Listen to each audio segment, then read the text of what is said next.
Hello and welcome to my YouTube channel. Today we are going to do a cake in the jar, and a lot of times what you'll see, or what I have seen, is people take their leftover scraps from birthday cakes, wedding cakes, or whatever, and you wonder, well, what can I do with the leftovers? A lot of times my family loves to eat the leftover. We call it the scalping because you take off the top of the cake. Get it? Scalping. But anyway, what we're going to do is we're going to make a cake in a jar, and this is vanilla cake, and this is vanilla beans Swiss butter meringue. And these jars, which I found on Amazon, are just the perfect size. Nice little cap here. And then if you really want to make it special, you can then go ahead and put one of these on it and label it. And there are many different recipes that you can make, but this is probably one of the simple ones. So what I'm going to do is go ahead and take this off of here. And of course, this was in the refrigerator, so it's still nice and moist. And what I'm going to do is go ahead and get some of the buttercream and place it in my pastry bag here. And you can see I have opened or cut open the end. And these are tipless bags, just to let you know. And you can use any kind of cup. And you want to make sure that you open your bag extremely wide so that you can get the buttercream or Swiss meringue or whatever it is that you're going to use in the cup. All right, so we are going to go ahead and put some of this buttercream in here. And try my best not to be too messy. And of course, if I need more, I will just put more. Okay, so I'm going to go ahead and squeeze that down.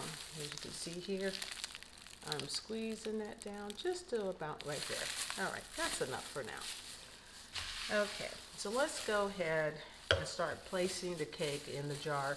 Make sure you wash these to make sure when they're brand new you just get them. Don't ever put stuff or food into any kind of containers without cleaning them out.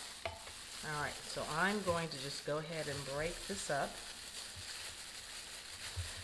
One thing I've done with my leftover cake, I've made a lot of cake pops, which is what a lot of people love to do. But this time, I'm going to make the leftover, and I'm going to just go ahead and put it in. Now, you want to, in order to make pretty layers, if you notice, I am pushing to the sides just so that there's not all these empty little holes, okay? So that you can see that. Can you see that? So we're going to do a couple of those really quick. And this can be a little messy. Don't worry about it. You can always clean this up a little later. There's no rhyme or reason. Once again, go ahead and push that cake down to the side so that you're going to end up having a very pretty layer. All right, so let's go ahead and get some of that buttercream. When you're putting the buttercream in, you want to make sure that you're pushing over to the sides and then squeeze that in and then come to the middle. Okay, once again, you're trying to have very pretty sides. Okay, so I'm going to do that to this one also. Once again, over to the sides and then squirp in the middle. And as you can see. Okay. Then you're going to get some more of your cake. Crumble it up. Just like you would do if you were making cake pops. And once again, you're going to push in that layer. Okay, again. And just don't forget to push over on the sides. Now, don't push so hard that you're completely mashing the cake. You're just trying to make sure that as you put this in here, that your sides are looking really nice. So that when someone is looking at it, it's very pretty. That is the object. All right, I'm going to go ahead and put in some more of this meringue buttercream, which is, by the way, delicious. And I'm going to go to the sides first and then back to the middle. And I'm going to do the same thing over here. Okay, sides, and in the middle. Can you see that? Starting to take really a nice shape. All right, now we're going to get to the very top, and I'm just going to push in just a little bit. And you don't have to, you can put anything you want on the top.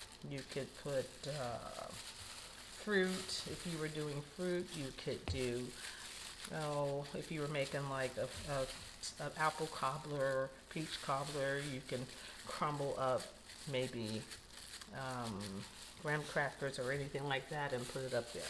Okay, so my hands are kind of messy. So now that I'm not going to be digging into the cake anymore, I'm going to go ahead and take those off.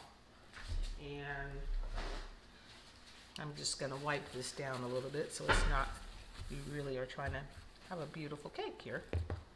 Now, you can leave it the way it is, or if you decide you want to put just a dollop of some buttercream, you can just put a little of there, maybe a little right there, and call that a day. And I don't want to get it too close to the top because then it's kind of messy when someone opens. Then you want to go ahead and seal this really good. Once again, I'm going to wipe this off because I can see that I still have crumbs on it. And so I'm going to just go ahead and wipe that off. Now, if you're making a whole bunch of these for some event and you're not sure, oh, wait a minute, is that the buttercream? Oh, is that this flavor or that flavor?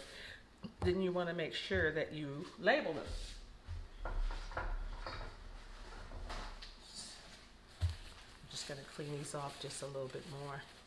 And then I'm going to get closer to the video so that you can really, really see.